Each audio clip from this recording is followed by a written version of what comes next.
But like it was stressful. Yeah. Like, I mean, because with Shannan, it was like a clash every day. Yeah. It's kind of like every time I got home, I didn't know if Shannan was pissed or if she was okay. But it was definitely stressful, just, vacuuming like every other day. Yeah. And just like, I mean, so it was just, just kind of like walking on eggshells a lot. Okay, that was after he met Nikki and murdered his family. Now, let's go back to years before he met the woman that led him, if not directly, but psychologically, into murdering his family.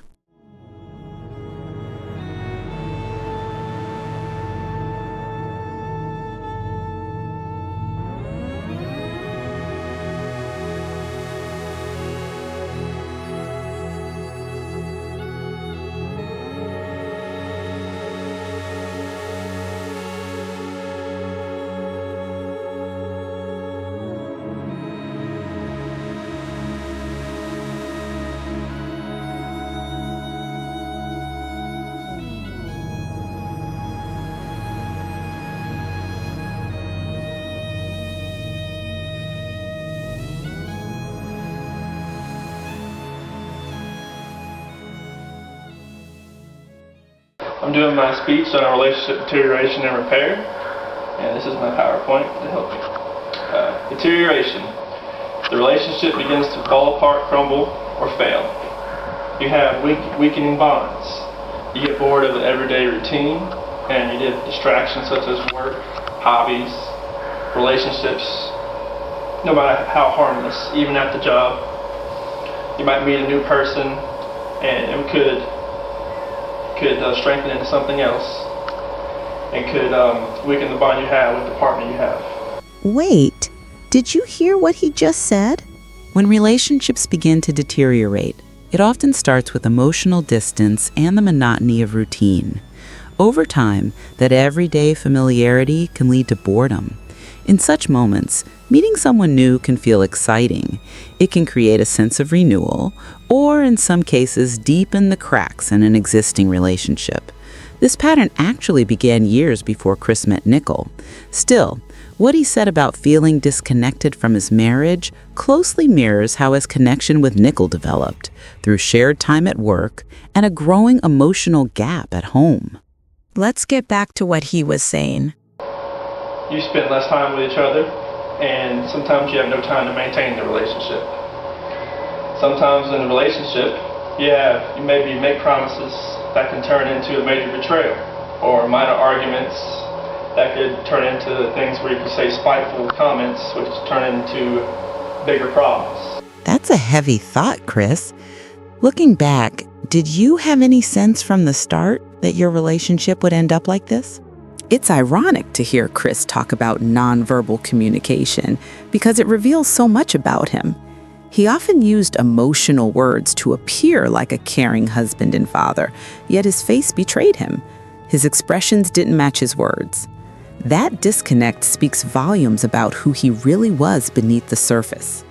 Emotions didn't come naturally to Chris. Whenever he tried to express them, they felt rehearsed, like someone performing feelings he didn't truly understand. His tone, his facial expressions, even his timing always seemed slightly off. It was as if he knew what love was supposed to look like, but not how to genuinely feel it. That's why his emotional reactions were hard to trust. In many ways, his own words about communication became a self-fulfilling prophecy, a reflection of a man who could describe connection but couldn't sustain it. You see the same emotional distance in many relationships today. Two people can share the same home, sleep in the same bed, and yet live completely separate emotional lives. One might be watching TV while the other scrolls through their phone, both pretending that silence equals peace. Days pass without real conversation, and the bond quietly weakens until what's left is routine, not intimacy. That's where disconnection often begins, not with shouting or betrayal, but with quiet neglect. Shannan, full of life and warmth, often recorded videos of her family, Moments of laughter, small milestones, and everyday love. In those clips, she's expressive and hopeful, always trying to include Chris in her joy.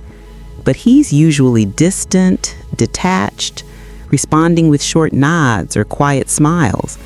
Those recordings unintentionally documented two different worlds inside one marriage, one filled with effort and affection, the other quietly withdrawing into emotional numbness. But even with that distance, it's important to remember unhappiness is never a reason for violence.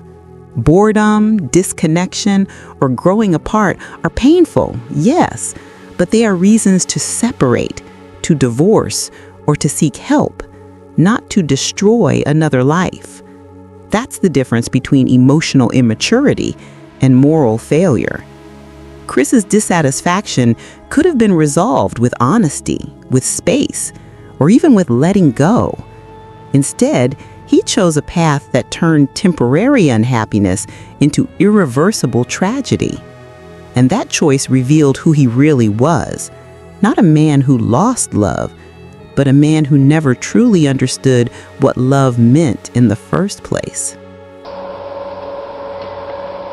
The first phase of deterioration is interpersonal dissatisfaction, which when you become unhappy with all the everyday interactions with you and your partner. You also begin to view your future with your partner as a negative future.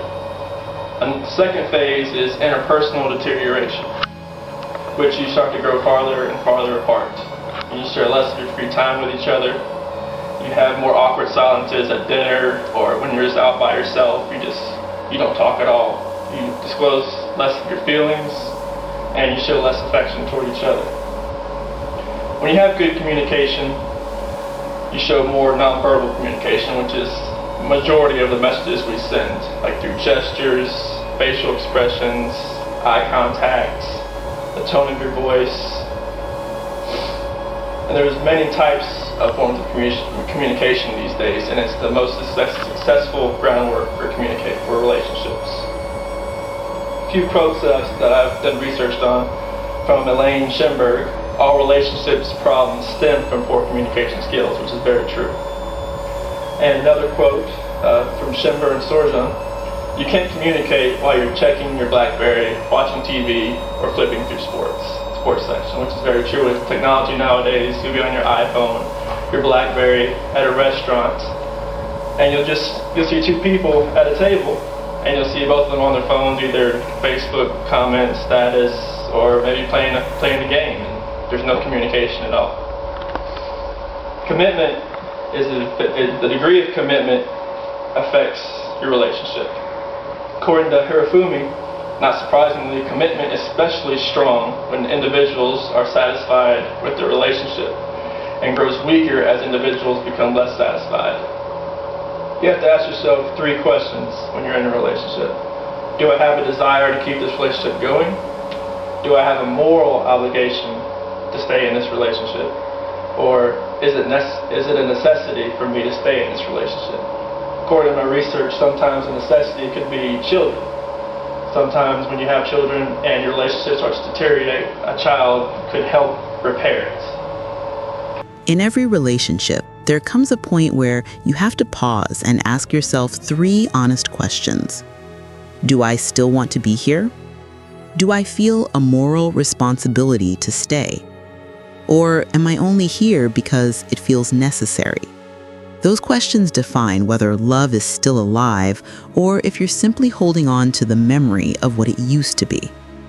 Chris's actions later on proved that he abandoned every one of those principles.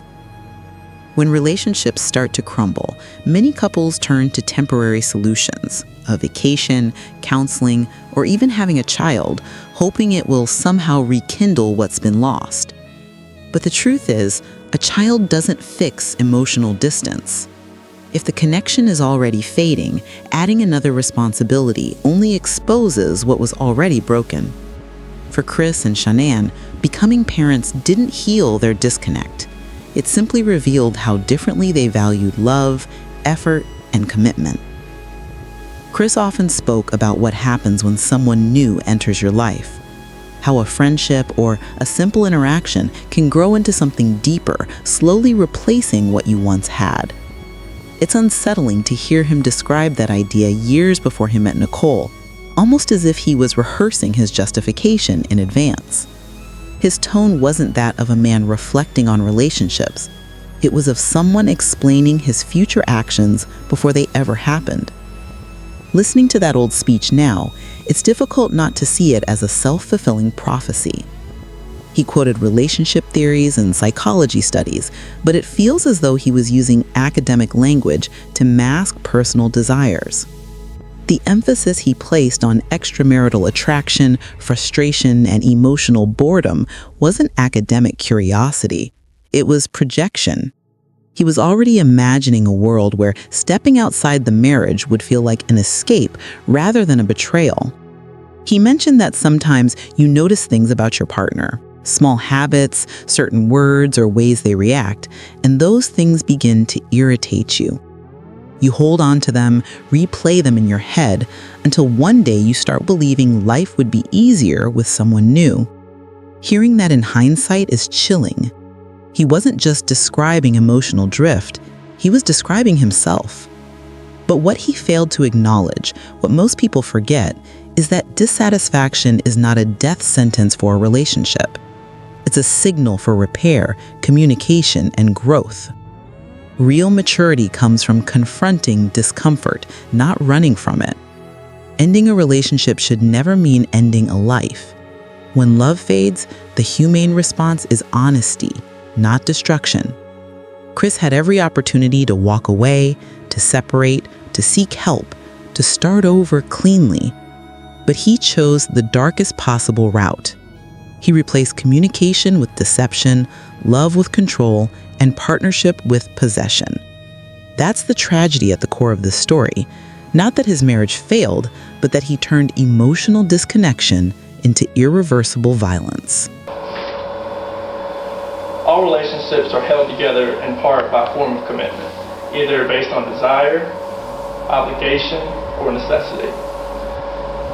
And when the commitment is strong enough to hold the relationship together, you avoid arguing about minor disagreements and you support one another. When commitment is weak, the relationship is full of doubt and the relationship deteriorates faster. You have two types of deterioration. You have sudden and you have gradual. Sudden would be an example of infidelity. When somebody is not faithful to their partner, the partners realize that the relationship cannot be sustained. Gradual would be if you met somebody at work or a new friendship has occurred and you, as it goes on, you see that, okay, maybe this relationship has more potential than the relationship I have with my partner. And that would gradually push the old relationship out and push the new relationship in. Reasons relationships start to fall apart. Sometimes you no longer find your partner attractive, physically or in their personality. When you're in a relationship, you have to show desire, lust towards your partner. Sometimes when you get married, that the lust and the desire kind of falls by the wayside a little bit. But if you want your relationship to keep going, I would suggest maybe go to a place where you first met, or go bungee jumping, go somewhere that will bring the excitement back. You no longer experience closeness, or when your differences become more important than similarities, you just pick apart your partner, and you don't see anything that you have in common anymore. You just see something he or she does, and it just gets on your nerves, and you just can't let that go. And you feel you might do better with someone else that you've met. You think that you can no longer that your partner is someone that you can't be with. When you feel you're putting more into the relationship than you are getting out. According to Bloomstein and Schwartz, when a relationship breaks up, it's generally the more attractive one that leaves, which I agree with somewhat and then I disagree with. When in repair, the stage is not always pursued. Sometimes people, when the relationship starts to dissolve, repair is not an option and they want to get away and start new. When you want to go into repair, you need to analyze what went wrong, and consider what ways of solving the problems. You need to consider changing your behavior or perhaps changing your expectations for your partner. And you might also want to evaluate how you could feel in the relationship if it had ended. One of the first stages of repair you need to recognize, identify the problem. What changes you need to make the relationship better. Avoid words like always and never. If you say this to your partner, it just makes the relationship makes it backtrack. You'll never get to the repair stage. You need to take responsibility for your feelings and not blame your partner. And you need to be descriptive when discussing grievances. Resolution and conflict resolution. You need to look closely for relational messages that will help clarify motivations and needs. Exchange perspectives and see the situation as your partner does. You need to own your own feelings and thoughts. Use active listening techniques. Listen to your partner. Make sure they feel wanted. Make sure that they know that you're there and not in space somewhere thinking about the baseball game that's coming up or the football game that's coming up, which I sometimes do. Think clearly before saying things you may later forget. Don't just blurt out something. Just think about it. Don't just, if something comes to your mind, then it might be wrong. I do that too. And keep channels of communication open. Always disclose your feelings. Don't keep things bottled up because it will later come back to bite you. Possible solutions. Discuss solutions that both you and your partner win. Don't have a win-lose solution. The win-lose solution, sometimes when somebody loses, you'll have hostility and you'll have resentment. Sometimes they may not show it, but they will be thinking it. Need to affirm each other. Support each other, positive evaluations, positive feelings. Always disclose your feelings, as I said. And cherish the gestures. It's a smile, a wink, a kiss, maybe just a hug, anything at all. Solutions into normal behavior. Say you're sorry. Sometimes it takes a lot to admit that just to say you're sorry, but it helps. Risk rejection by making the first move. Be willing to change, to adapt, to take a new task and responsibility. And in conclusion, I'd like to say that relationships are hard, but they're worth it in the end. And as the Swedish proverb says, a double joy is a shared joy, and a double sorrow is not a shared sorrow. Thank you.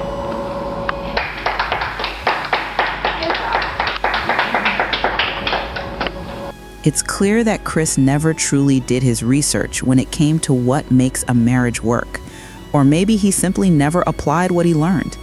He could quote relationship theories, communication principles, and emotional frameworks, but none of it meant anything because he never put it into practice. Knowledge without empathy is useless. He studied relationships in theory, but failed in the one that mattered most, his own. Marriage requires effort, consistency, and emotional investment. It's not about knowing what's right, but doing what's right when it matters most. Chris seemed to think that relationships maintain themselves as long as routine continues. The house, the children, the image. But love needs more than maintenance. It needs participation. He never learned how to show up emotionally, how to listen, or how to communicate without resentment. So when the marriage began to change, instead of looking inward and asking what he could do differently, he looked outward for escape, for distraction, for validation. He built a fantasy around the idea that happiness existed somewhere else with someone new, instead of realizing that happiness takes work wherever you are. In the end, he didn't lose his marriage because of fate or bad luck. He lost it because he never tried to truly keep it alive. Now, let's listen to what Chris said after the murders. His tone changed, but not in the way you'd expect. There was no grief, no urgency, no trace of genuine remorse, only calm detachment and careful control. He spoke like a man trying to manage an image, not mourn a tragedy. Every word felt measured, rehearsed, as if he was still performing for the camera instead of speaking from his heart. During those early interviews, he stood outside his home, arms crossed tightly, shifting from one foot to the other, claiming to miss his wife and daughters.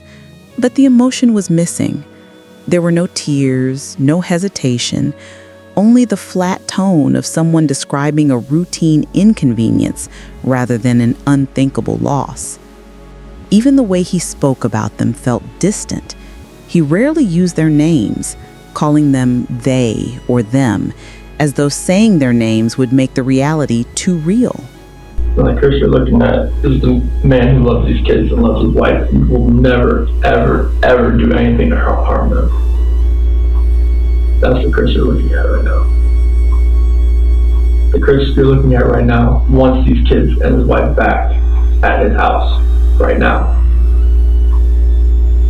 That's the Chris you're looking at.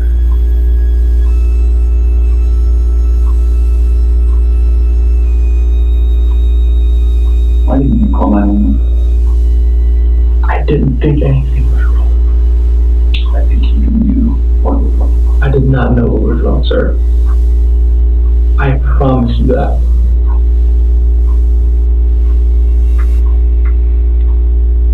What do you think it's going to look like when someone finds out that it was not you that called 911?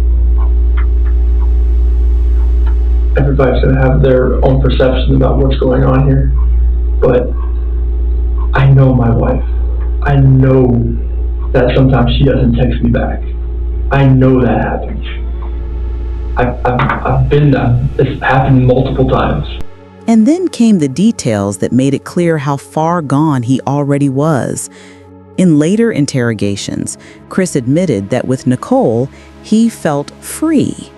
He said she made him feel like himself again, something he claimed he never felt around Shannan.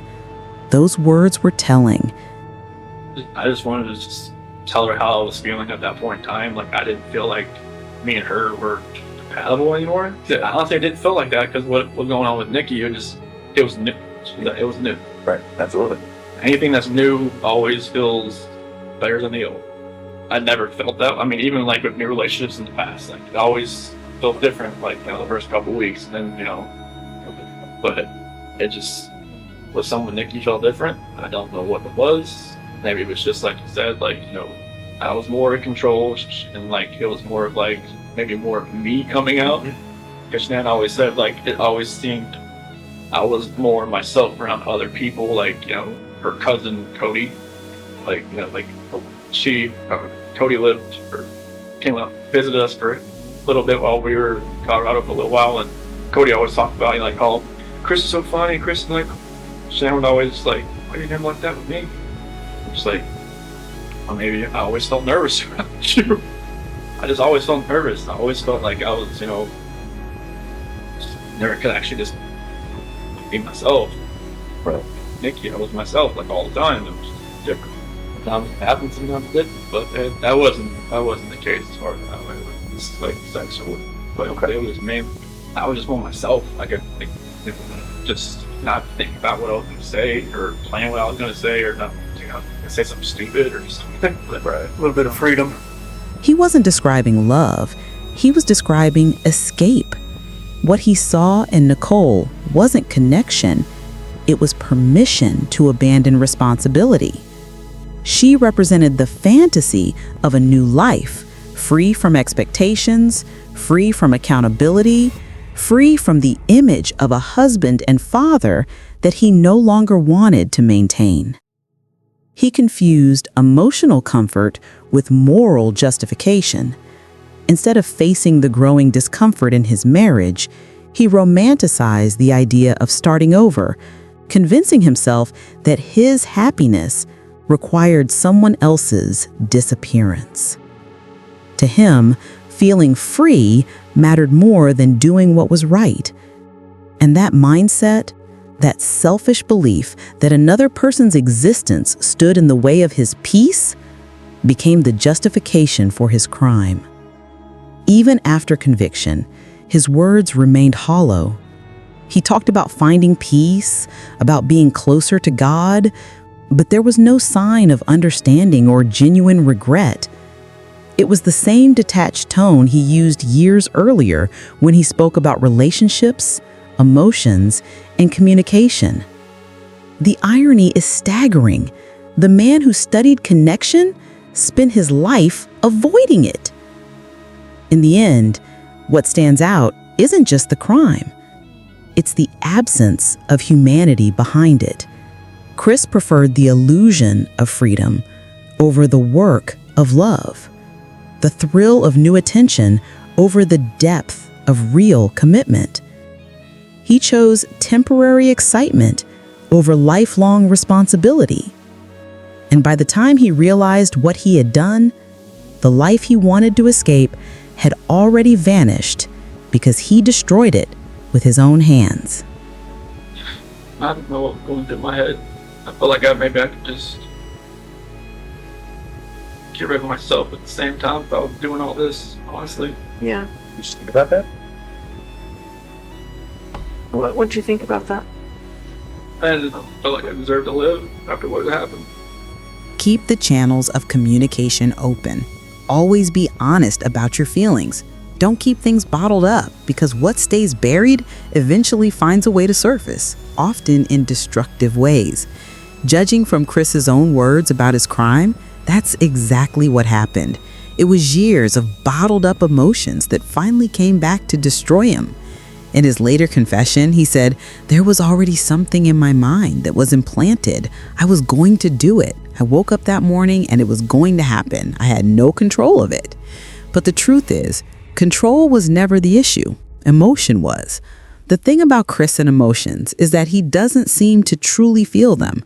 Investigators pointed out that he showed no grief, no sadness, no visible pain. One of them even asked, "These are your baby girls and you haven't shed a single tear over them not being here. Isn't that strange?" And it was. Chris later admitted, "Yeah, my attorneys told me I needed to show more emotion. They said I looked cold, just staring." That's what makes his talk about bottled emotions so hollow. How can you claim to have emotions building up inside you when you never show any sign of having them at all?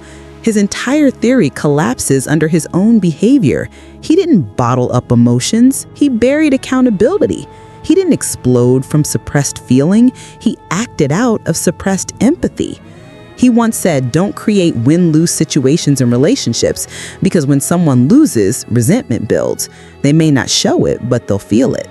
Listening to that now is pure irony, because in his case, his so-called solution to the problems in his marriage was exactly that, a win-lose scenario. He chose a path where his wife and children lost everything, so that in his mind, he could win, at least for a short time. He kept lying in interviews, smiling for cameras, and hoping he'd get away with it. In Chris's mind, there could only be one winner, him. And just as he once said, resentment doesn't always show. Sometimes it hides beneath silence and control. Chris didn't yell, didn't argue, didn't show rage. He simply acted.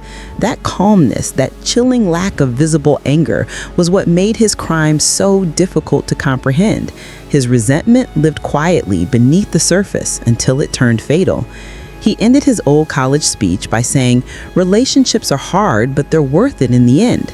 The audience clapped, but years later, his life would prove that words are easy. It's living by them that's hard. His final actions showed that to him, the relationships with those closest to him weren't worth the effort. And that's the haunting truth. Between the words he once spoke and the life he later destroyed lies a painful gap, the distance between saying the right thing and actually meaning it.